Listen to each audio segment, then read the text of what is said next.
pais presentes, vocês contam segredos aos seus pequeninos? Se a resposta for sim, é estranho, porque você sabe que essa não é uma boa ideia.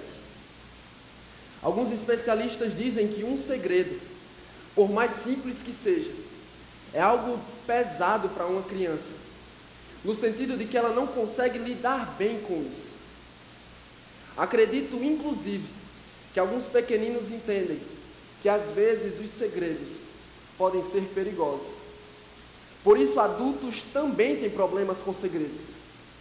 Esther que o diga. 5 anos se passaram e a rainha da Pérsia encobriu um grande segredo sobre a sua descendência. Ela pertencia ao povo judeu. Ninguém parecia desconfiar disso. Contudo, um acontecimento inesperado tratou de complicar e muito a situação dos judeus na Pérsia. Como nós vimos no capítulo 3, Amã manipulou Xerxes e moveu a mão do rei contra Mardoqueu e todo o povo judeu. Eles não podiam mais se esconder na Pérsia, muito menos Esther. Ela que por muito tempo viveu como uma persa, se vê obrigada a tomar uma posição em favor de seu povo. Irmãos, não era apenas uma missão difícil, era praticamente uma missão impossível. Aqui, Esther se coloca em um jogo de poder com os 2 homens mais poderosos do reino persa. Não era uma posição segura para ela. As possibilidades não estavam a seu favor. Mas podemos dizer com convicção que Deus estava. Afinal de contas, Ele prometeu jamais desamparar o seu povo. E quando se trata dele, a história e seus acontecimentos são servos para a sua glória e para o bem do seu povo. Séculos nos separam, e a mensagem por trás do livro de Esther continua a nos abençoar. Meus irmãos, nosso Deus é soberano. E por isso eu e vocês podemos esperar nele. Amém? Vamos ao Senhor em oração. Amém? Deus, nós queremos te agradecer, Senhor, pela oportunidade de estarmos na tua casa. Nós te pedimos, Senhor, abre os nossos olhos para que vejamos a tua glória. E não só isso, mas nos ajuda a encontrar prazer nela, Senhor. Nos ensina a descansar diante de quem tu és, Senhor. Ó Deus, no nome de Jesus, nos encha de amor por tua glória nesta tarde. Tem misericórdia de mim, Senhor. Por favor, e tenha misericórdia dos meus irmãos também. No nome de Jesus. Amém.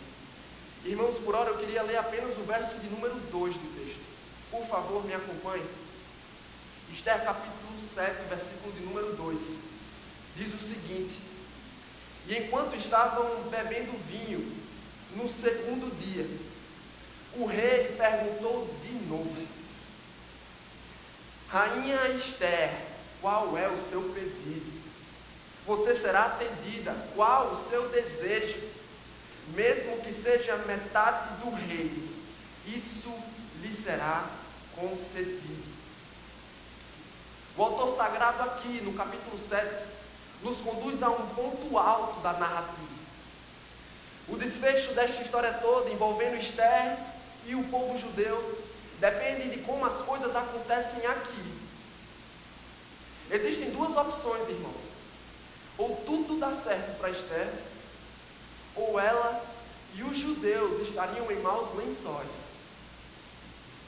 O capítulo 7 nos coloca diante de um dos banquetes, não qualquer banquete, mas um dos banquetes mais importantes da história. Como bem observou um comentarista, o livro de Esther narra a libertação daquilo que poderia ter sido o primeiro holocausto da história. O cenário é de suspense durante o banquete e de confusão por trás dos muros do palácio. Afinal de contas, a vida de milhares de judeus estava em jogo. E por que não dizer que eles precisavam de um milagre? Dos versos 1 a 10, vemos uma Esther lutando pelo seu povo, diante de 2 monstros, um rei tirano que só se importava com o seu umbigo e um primeiro-ministro faminto por poder e honra. Vocês percebem a insegurança e o perigo? Por que podemos crer que isso vai dar certo? Porque eu e vocês, irmãos, não podemos ignorar ou nos esquecer de quem realmente é o personagem principal nessa história toda. Ele não tem o seu nome citado aqui, mas ele exerce mais influência sobre os acontecimentos do que Xerxes, Ester e Amã juntos. Deus e sua mão invisível está no controle da história de Ester e das nossas vidas também, para a sua glória e alegria do nosso coração. Por isso, irmãos, nós também podemos esperar em Deus. Por que esta verdade é importante? Ou melhor, como eu e vocês nos beneficiamos desta grande realidade? O texto que nós vamos estudar hoje nos coloca diante de 3 grandes respostas. E eu queria ir à primeira delas com vocês agora. Vocês podem me acompanhar com o boletim. Dos versos 1 a 4, nós vemos que os cristãos podem esperar em Deus em meio ao caos. Nós vamos ler todo o texto à medida que a gente for prosseguindo, certo? A primeira etapa do plano de Ester foi concluída.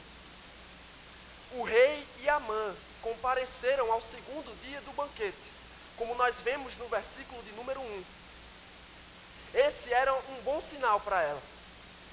O seu plano estava surtindo efeito. Afinal de contas, vemos aqui um rei Xerxes comprometido com o pedido de sua rainha. Como eu posso fazer essa afirmação? Leia comigo o verso de número 2, por favor. E diz assim: e enquanto estavam bebendo vinho no segundo dia, o rei perguntou de novo: Rainha Ester, qual é o seu pedido? Você será atendida. Qual é o seu desejo? Mesmo que seja metade do reino, isso lhe será concedido. Por isso, Ester soube que era hora de fazer o pedido. O rei beberrão deixou até o vinho de lado para finalmente satisfazer a sua curiosidade. E mais, outra vez ele encoraja a sua rainha publicamente, se comprometendo em atender o seu pedido. O cenário estava preparado para Ester agir. Diante disso, irmãos, ela lança a bomba. Versículo de número 3. Então a rainha Ester respondeu: se posso contar com o favor do rei, e se isto lhe agrada, poupe a minha vida e a vida do meu povo. Este é o meu pedido e o meu desejo. Depois das cortesias, ela conseguiu a atenção do rei para si. Eu e meu povo estamos em perigo. O interessante é o que a ordem de suas palavras nos diz. Vocês notaram que ela ligou o seu próprio destino ao destino de seu povo. Se os judeus caírem, Ester caía com eles. O importante é enfatizar que Ester, mesmo diante de uma situação instável, revelou que a sua vida e a de milhares estava sendo ameaçadas. Podemos dizer que foi um movimento inteligente dela? Ou ainda nos perguntar por que não há nenhuma menção ao povo judeu aqui? Ela não falou sobre eles. Por ora, eu e vocês devemos saber que estava na estratégia dela. O mais importante é entender que aqui Ester introduziu o rei em seu caos. E ela não para por aqui. Como uma boa estrategista, ela explica por que o seu pedido era importante. Versículo de número 4. Me acompanhe, por favor. Pois eu e o meu povo, fomos vendidos para destruição, morte e aniquilação. Se apenas tivéssemos sido vendidos como escravos e escravas, eu teria ficado em silêncio, porque nenhuma aflição como essa justificaria perturbar o rei. Ela inicia citando literalmente, palavra por palavra, o decreto que foi assinado contra os judeus. Mais uma vez, o interessante é como ela o faz. Diferente de Vasti, da primeira rainha, Esther evita atitudes diretas e usa de jogo de cintura com o rei. Ela faz com jeito. Notem o uso do modo passivo, quando ela descreve o edito, quando ela fala sobre ele. Mais uma vez, versículo 4. Pois eu e meu povo fomos vendidos para destruição, morte e aniquilação. Esther aqui evita ter de apontar para um culpado. O seu objetivo era deixar o rei irado, e não para que ele parasse e pensasse o que seria mais difícil: encontrar um novo primeiro-ministro ou uma nova esposa favorita. Mais do que isso, vocês sabem muito bem que Esther estava lidando com um interesseiro. Xerxes não era boa peça, não. A sua missão não era só convencer o rei de que ela era importante para ele, mas de que fazer o bem nesta situação seria uma boa jogada para ele. Vocês lembram que no capítulo 3, Amã prometeu encher o bolso do rei em troca da destruição do povo judeu?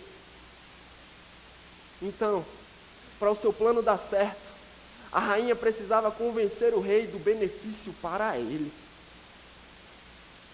Como bem coloca Ian Duguid, um comentarista, ele diz o seguinte: a única garantia constitucional no império era o direito do rei de maximizar seus próprios interesses. Portanto, o pedido de Esther tinha de se basear no fato de que, embora isso fosse custar ao rei alguma inconveniência ou perda financeira, tinha ela em mente o melhor interesse dele ao fazer o pedido. Afinal de contas, poupar esse povo significava também poupar a ela. Vocês percebem em que situação Esther estava metida? O seu povo estava em risco, a vida dos judeus estava em risco e ela precisava barganhar com um homem egoísta, insensível e instável. O rei, com sua personalidade caótica, não estava nem um pouco preocupado se muitos judeus iam morrer ou não, mas sim com seus próprios interesses, com seu bolso cheio no fim do dia. O ambiente de instabilidade é nítido aqui. O caos de Esther parece aumentar ao ter que lidar com um monstro como Xerxes. Mas, irmãos, eu prefiro crer que, em meio às incertezas, ela guardava em seu coração as promessas de Deus em guardar seu povo. E você, cristão, como reage ao caos? Como lidamos com as provações, sofrimentos e incertezas desta vida? Na teoria é muito simples. Contudo, quando vamos para a prática, a situação por vezes acaba sendo dramática. Ao invés da confiança no pastor do Salmo 23, incorporamos o clamor do Salmo 22. Meu Deus, por que me abandonaste? É assim que acontece na sua vida. A grande lição é: despertem e admirem a grandeza e a soberania de nosso Deus. O Salmo 46, versículo 10, nos apresenta uma verdade que conforta o nosso coração. O salmista diz: aquietai-vos e sabeis que eu sou Deus. Não era assim que as coisas deveriam ser, irmãos? O eterno não é indiferente ou distante, mas Deus presente. Aí você olha para mim e diz: meu irmão, pare de sonhar. As coisas lá na minha casa estão desmoronando. E o meu casamento, ele não está lá essas coisas. A minha espiritualidade me decepciona. Eu não estou vendo as coisas acontecerem como eu esperava. Por que isso? Onde está Deus? É aí que está o nosso grande erro, irmãos. Amamos questionar quando as adversidades batem à nossa porta, mas ignoramos quem tem nos permitido passar por ela. Nos pastos verdejantes e tranquilos louvamos a Deus, mas quando nuvens escuras pairam sobre nós, queremos colocá-lo contra a parede. Essa não é uma maneira sábia de reagir ao dia mau. A pergunta é: como lidamos com o caos da vida, irmãos? Como lidamos? Com perseverança e confiança. Para tornar as coisas mais claras aqui, eu trago em meu auxílio uma carta, ou melhor, uma epístola sapiencial. Como assim? A epístola de Tiago, no Novo Testamento, tem como alvo a sabedoria. Mas não se engane, meu irmão, não é a sabedoria segundo os padrões deste mundo. O sábio, segundo Tiago, é aquele que sabe como reagir diante do imponderável, diante do dia mau. O autor desta carta sabia do que estava falando. Afinal de contas, era um homem experimentado no sofrimento. E este mesmo homem escreve o seguinte no início de sua carta. Versículos 2 e 3 do capítulo 1, eu vou ler para vocês. Meus irmãos, considerem motivo de grande alegria o passar por diversas provações, pois vocês sabem que a prova da sua fé produz perseverança. Ele sabia mesmo do que estava falando? Quem é o homem que em sã consciência considera motivo de alegria passar por diversas provações? Quem gosta de sofrer? É aí, irmãos, que a lógica do Evangelho entra em cena. Jonas Madureira tem uma ilustração interessante. Ele disse que uma vez conversando com um professor agnóstico, na sua época de faculdade, e o professor afirmava com todas as suas forças: não existe felicidade. E ele disse: sabe qual é a nossa diferença? Você é alguém plenamente infeliz, com picos, momentos de alegria. Eles passam. Eu sou alguém plenamente feliz, com picos, momentos de provação. Eles passam, meu irmão. Porque eu e vocês podemos passar por diversas provações, enfrentar o caos da vida, porque nós entendemos que a provação nunca é eterna, meu irmão. O que você tem passado não durará para sempre. Para os que estão em Cristo Jesus, as provações, os sofrimentos são apenas momentos. Por isso eu e vocês enfrentamos, perseveramos em meio ao caos. Ele passa. O caos passa, meu irmão, não se desespere. Mas enquanto ele dura, o que nós devemos fazer?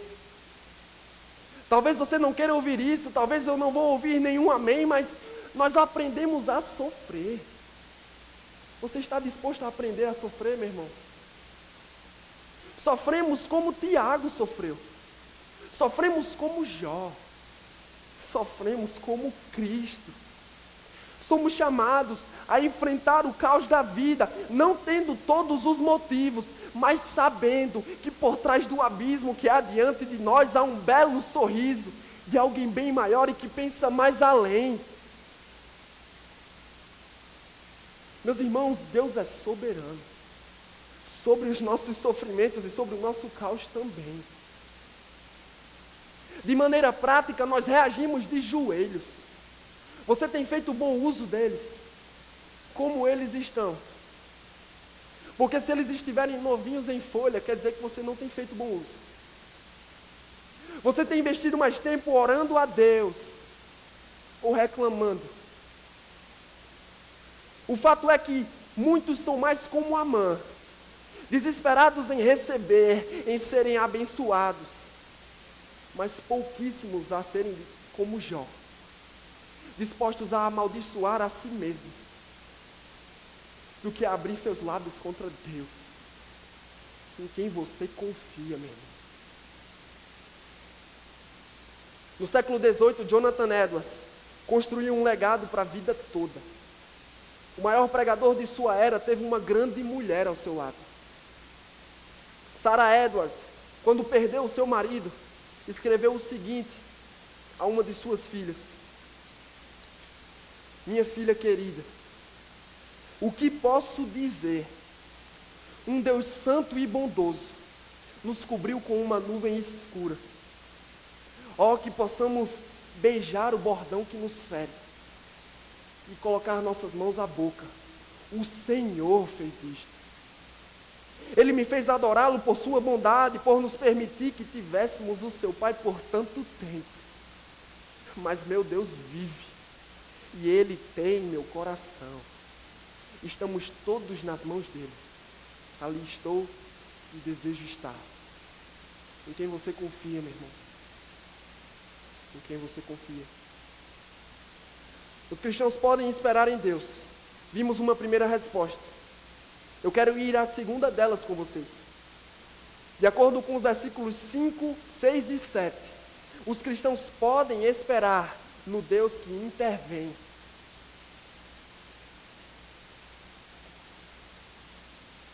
Aqui encontramos um rei Xerxes intrigado. E por que não dizer desesperado?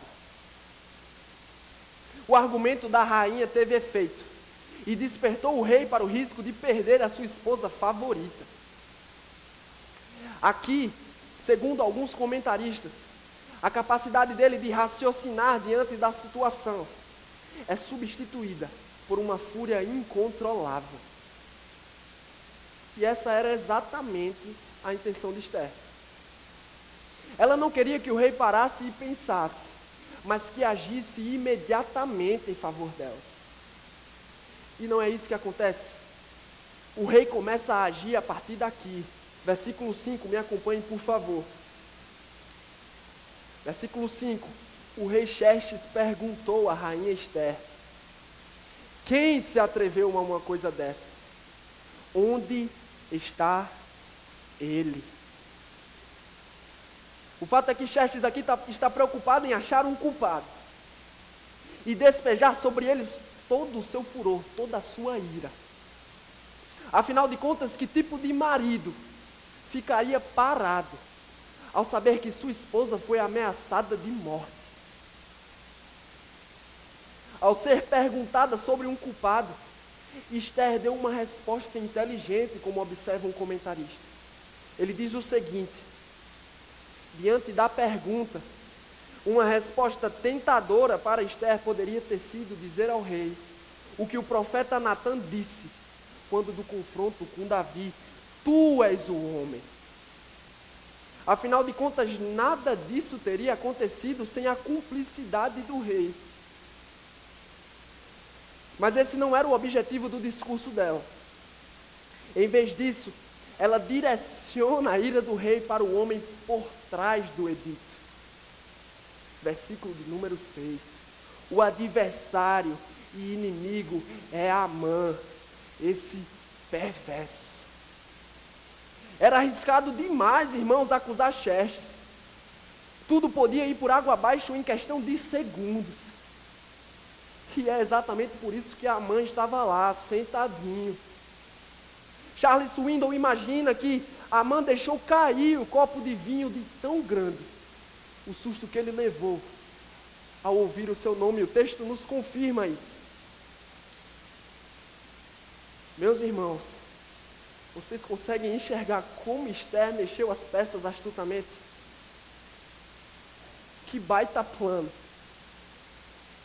Aqui no versículo 6, ela encerra a sua participação ativa no capítulo, com o checkmate. A batata quente agora está nas mãos do rei. O que ele vai fazer? Versículo 7, irmãos, por favor. Furioso, o rei levantou-se, deixou o vinho, saiu dali e foi para o jardim do palácio. E percebendo Amã que o rei já tinha decidido condená-lo, ficou ali para implorar por sua vida a rainha Ester. De imediato, como eu e você vemos no versículo 7, o rei sai furioso para o jardim do palácio. Enquanto eu meditava e estudava o texto, eu tive algumas dúvidas sobre essa ação do rei. Será que ele saiu porque ficou triste diante da traição de seu braço direito? Colocou a vida de sua esposa em risco? Ou será que ele não sabia o que fazer? Ian Duguid, um comentarista, ele me apresentou a hipótese que mais bate com o caráter de Xerxes. O que provavelmente incomodou Xerxes era a questão de sua própria reputação.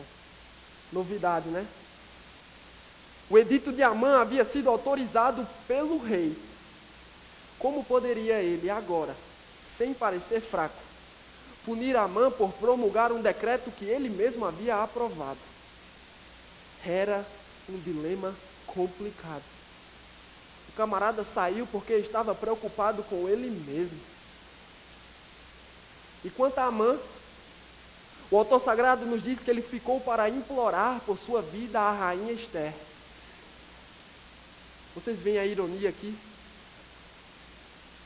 Amã planejava destruir todo o povo judeu. Mas diante da fúria do rei, ele se prostra e clama a uma judia. O que seria isso, irmão, senão a mão de Deus? A intervenção de Xerxes veio um tanto atrasada nessa história toda. Mas a mão de Deus está orquestrando tudo. O Deus do Evangelho, o Deus de Israel, é o Deus da intervenção. Você enxerga essa mesma realidade? Você crê que Deus é soberano e governa a história para a sua glória e bem do seu povo? Talvez nós tenhamos aqui um sim unânime. Então eu vou complicar. Deixa eu reformular a minha pergunta. Você crê que Deus é soberano e vive, age de acordo com essa verdade? Ou você é aquela pessoa relaxada que do sofá diz: Deus é soberano? É uma mesma declaração, mas respostas diferentes a essa verdade. Existe realmente um dilema entre soberania de Deus e responsabilidade humana? Qual a parte de quem nessa história toda? A história de Ester aqui é muito útil para nos ajudar com essa questão. Um comentarista diz o seguinte: o plano complexo de Ester foi uma parte necessária para o fim, mas não o que mudou a sorte do povo de Deus.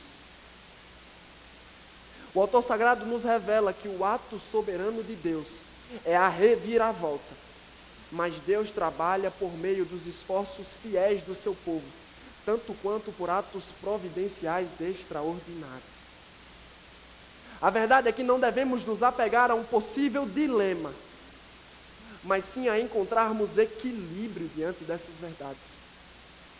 O nosso objetivo, irmãos, é equilíbrio entre ação e oração.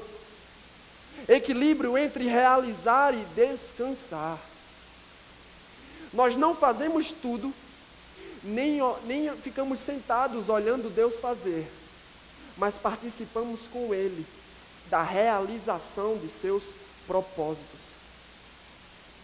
Meu irmão, torne mais fácil as coisas, e de maneira prática, como funciona. Alguns exemplos do meu e do seu cotidiano. Nós queremos ver os nossos amigos e familiares indo a Cristo. Nós não podemos salvá-los. Isso é com Deus. Mas o que nos impede de pregar o Evangelho, orar por suas vidas e trazê-los à igreja? Você espera ter um casamento melhor, um relacionamento mais saudável? Frutos de santidade e salvação vêm de Deus. Mas o que te impede de caminhar em direção a eles? com os meios disponíveis. Você quer ser santo, meu irmão? Você lê as biografias dos grandes homens ao longo da história, Edward Whitfield, e você diz, meu Deus, por que não sou assim? Você deseja ser santo. Confie na promessa de Deus, de que você vai sim progredir em santidade pelo trabalhar do Espírito. Mas, meu irmão, não fique sentado esperando Deus fazer tudo. Não é à toa que Ele nos diz, desenvolvam a sua salvação. Não para por aqui, são muitos e muitos exemplos. Contudo, o que eu quero enfatizar é o privilégio de nós participarmos com Deus da realização de seus propósitos na nossa vida, para a sua glória e alegria do nosso coração. Portanto, meu irmão, lute por equilíbrio. Não só fique sentado esperando. E também não pense que você é um super-homem. Lute por equilíbrio. Mas você quer uma boa notícia? Mesmo que eu e vocês não encontremos equilíbrio, Deus cumprirá seus planos. Deus cumprirá os seus planos. Isto é um exemplo perfeito disso.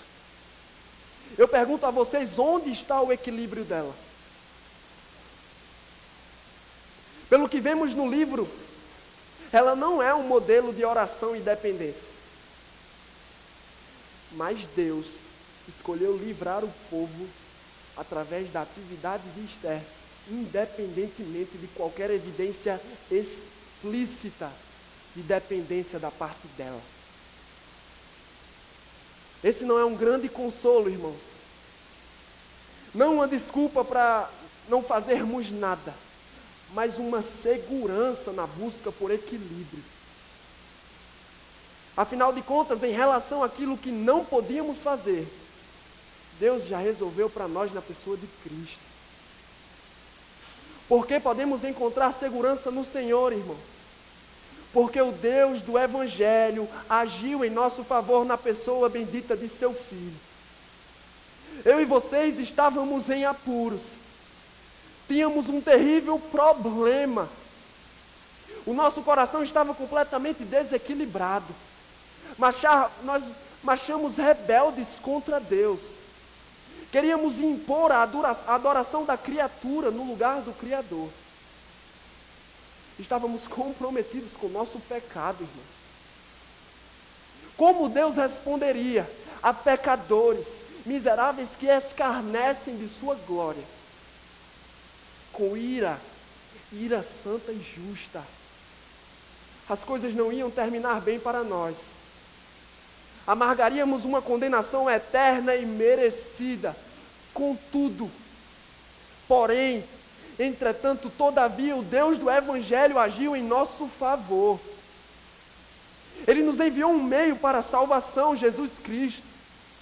A Escritura Sagrada diz que na cruz do Calvário, Ele foi esmagado por causa das minhas e das suas transgressões. Ele foi transpassado por causa de nossas iniquidades, mas não para por aí, irmãos. O castigo que nos trouxe paz estava sobre Ele. Temos paz com Deus. Nos achegamos diante dEle não com base no se eu achei favor em teus olhos, mas na certeza de que Deus achou favor, Cristo achou favor para nós aos olhos de Deus, irmãos. Temos paz com Deus. Glorifique ao Senhor diante dessa verdade. Você vai repousar a sua cabeça no travesseiro nesta noite, sabendo que você tem paz com Deus. Temos paz com Deus. O Deus do Evangelho é o Deus da intervenção. Amém? Por último, irmãos, temos visto que podemos esperar em Deus. Vimos que podemos esperar em Deus em meio ao caos. E no Deus que intervém. Por último, dos versos 8 a 10, vemos que podemos esperar em Deus por um fim surpreendente.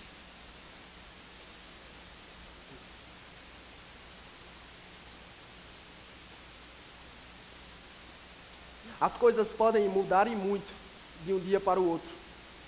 Você concorda comigo? O exemplo de Amã nos prova isso. Ele começa o capítulo como o segundo homem mais poderoso de sua época e o termina como um homem enforcado. As reviravoltas da vida são surpreendentes. Vocês se lembram do dilema do rei no versículo 7? Então, ele precisava de um bom motivo para punir Amã e não manchar a sua reputação. Quando ele retornou à sala do banquete, ele percebeu que Amã havia claramente resolvido o problema para ele. Versículo 8. Diz assim: e voltando o rei do jardim do palácio ao salão do banquete, viu Amã caído sobre o assento onde Esther estava reclinada. Eu preciso enfatizar que esta deve ter sido uma cena muito constrangedora. O costume no Oriente Antigo era de comer reclinando-se à mesa, meio que deitado, assim de lado. Em meio ao desespero, Amã acabou se aproximando demais da rainha. E de acordo com a etiqueta do palácio, era um ultraje o homem se aproximar daquela forma que não fosse o rei diante da rainha. Foi a justificativa perfeita para o rei. Versículo 8. E então exclamou: chegaria ele ao cúmulo de violentar a rainha na minha presença e em minha própria casa. É pouco provável, irmãos, que Xerxes tenha realmente acreditado que Amã estava a ponto de estuprar, de violentar Esther. Mas essa era uma acusação conveniente, que desviava a atenção do verdadeiro problema. As reviravoltas são surpreendentes, não é mesmo? Amã tem o rosto coberto, como diz o texto, e uma grande certeza: as coisas não vão acabar bem. Ironicamente, aquele que queria matar os judeus porque um deles não quis se quedar diante deles, acabou sendo executado com a acusação de se quedar inapropriadamente diante de uma judia. E não para por aí. Vamos terminar versículos 9 e 10. E um dos oficiais, chamado Arbona, que estava a serviço do rei, disse: há uma forca de mais de 20 metros de altura junto à casa de Amã, que ele fez para Mardoqueu, aquele que intercedeu pela vida do rei. Então o rei ordenou: enforquem-no nela. Assim, Amã morreu na forca que tinha preparado para Mardoqueu, e a ira do rei se acalmou. O capítulo 7 termina com um fim terrível de um homem que foi consumido pela sua ganância e pela sua maldade. Amã depositou todas as suas fichas no império e na atenção do rei, e acabou enforcado. A ira do rei foi aplacada, foi acalmada. Mas nós não vemos nenhuma decisão definitiva quanto à situação dos judeus. O que aconteceria com eles? O que Esther estava pensando nesta hora? São cenas para o próximo capítulo. Você se identifica com Amã? Calma, eu não estou tentando lhe ofender. Eu apenas me preocupo em onde está o seu coração. Você tem confiado nos impérios terrenos como ele. Amã viveu para as glórias do império e teve a sua vida destruída por ele. Isso nos coloca diante de uma grande verdade: os impérios terrenos não são indestrutíveis. Eles caem, irmãos, e pior, quando caem, levam enforcados os seus súditos. Aonde eu quero chegar com isso? Te exortar do perigo de cair com os impérios que você tem levantado em seu próprio coração. Pelo que você tem vivido, meu irmão.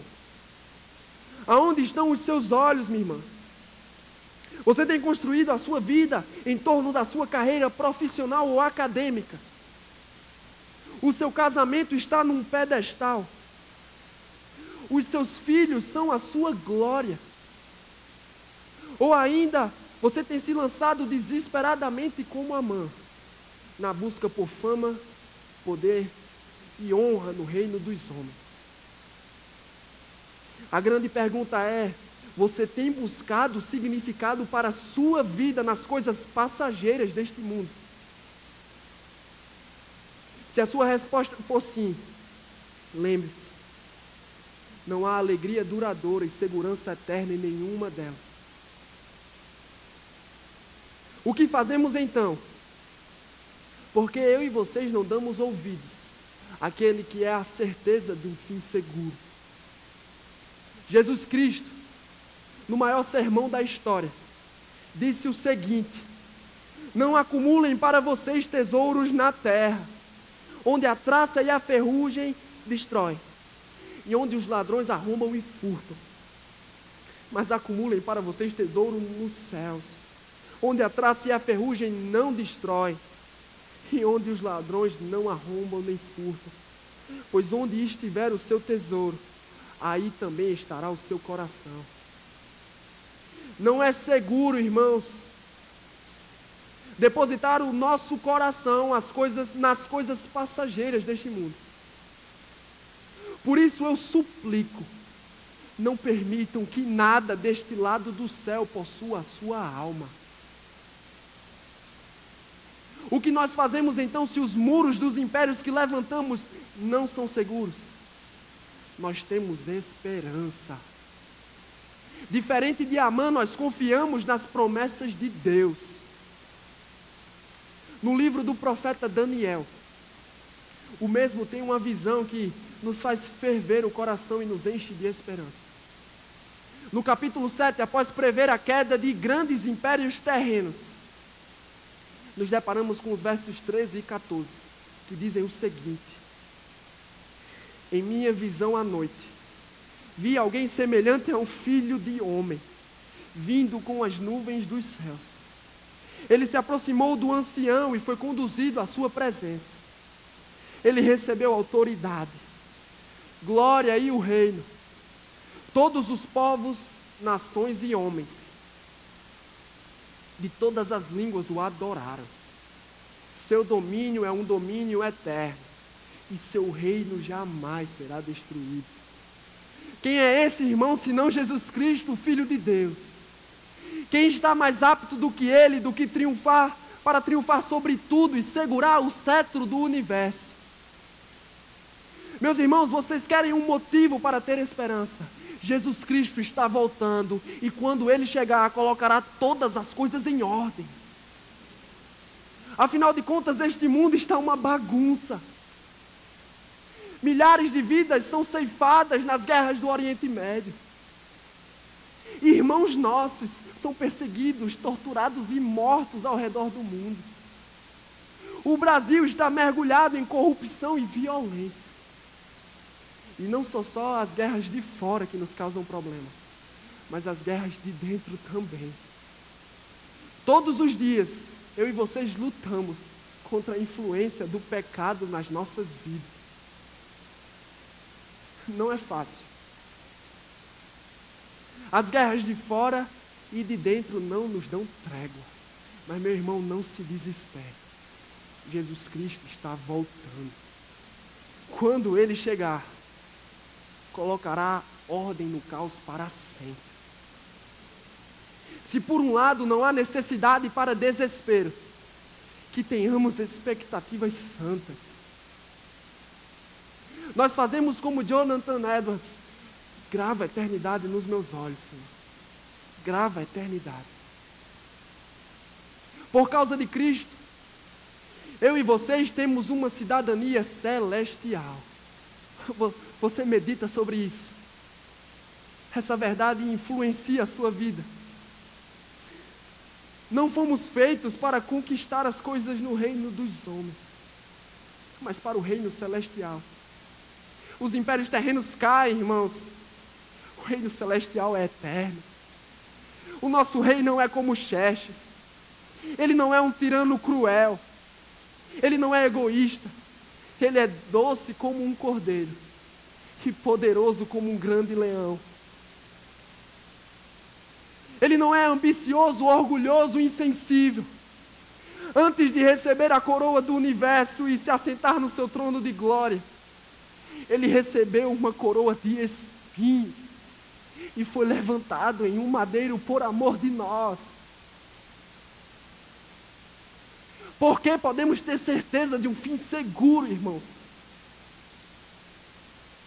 Porque na cruz do Calvário, Jesus Cristo nos conquistou vitória eterna e acesso ao reino celestial.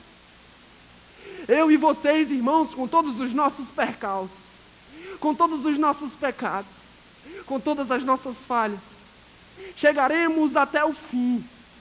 Não porque merecemos ou conseguimos, atravessaremos juntos os portais do esplendor, porque Ele prometeu que jamais seríamos separados de seu amor.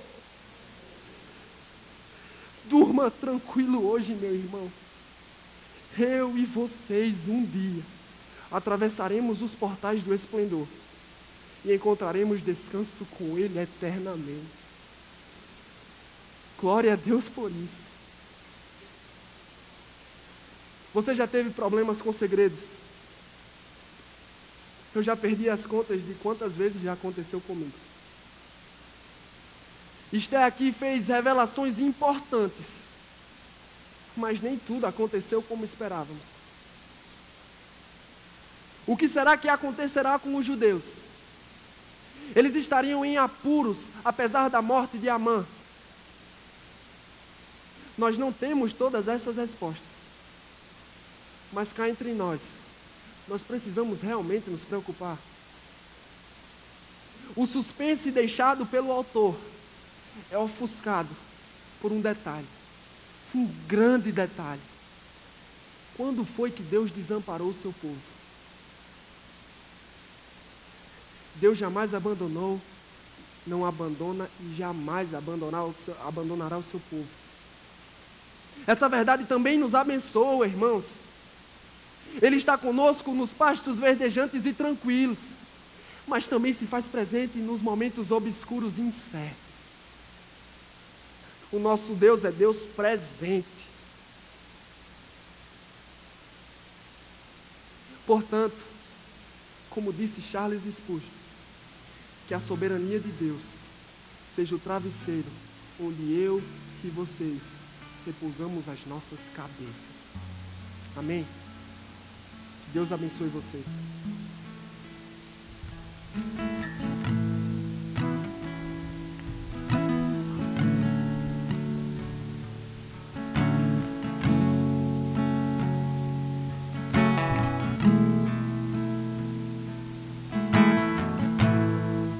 Uma curva surpreende com um triste final, uma dor fatal.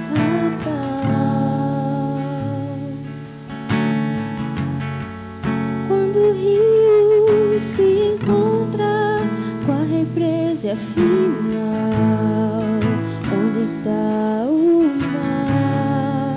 Onde está o cais? Onde está a paz?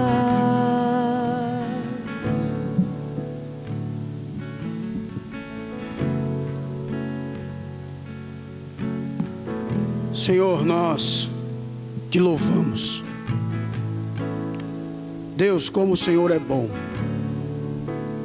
em nos trazer até a tua casa, para assim, Pai, ouvirmos a tua voz, para termos, Senhor, essa oportunidade de poder te adorar, de poder bendizer o teu santo nome, de poder dizer, Pai, que estamos seguros no Senhor. Apesar, ó Deus, do caos que muitas das vezes somos inseridos, apesar de situações na nossa vida, Pai, que quando olhamos, aos nossos olhos não tem saída, mas quando olhamos para o alto, percebemos que servimos a um Deus que intervém. Oh Deus, obrigado, Pai. Que esta palavra possa estar arraigada em nossos corações. Que venhamos meditar, ó Deus, ao voltarmos para nossa casa. Que venhamos reclinar, ó Deus, a nossa cabeça no travesseiro da Tua soberania. Tem misericórdia de nós, Pai. Tem misericórdia de nós, Senhor, se muitas das vezes duvidamos de Ti. Se muitas das vezes te questionamos, reclamamos. Deus, que a Tua graça continue sendo derramada em nossas vidas. Leva-nos em paz para casa, Pai bendito. Dá-nos uma noite tranquila, uma semana abençoada na Tua presença. Abençoa a nossa família, Pai, a nossa casa. No nome de Jesus.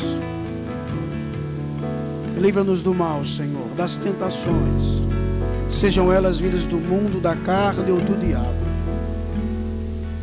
Mas que o Senhor nos ajude a nos preservarmos no caminho do Senhor. Pedimos tudo isso, Pai, gratos no nome do Teu Filho Jesus, este que vive e reina para todos sempre.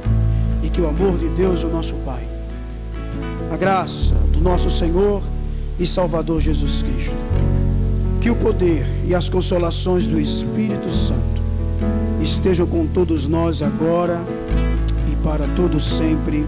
E a igreja diz amém. Deus os abençoe.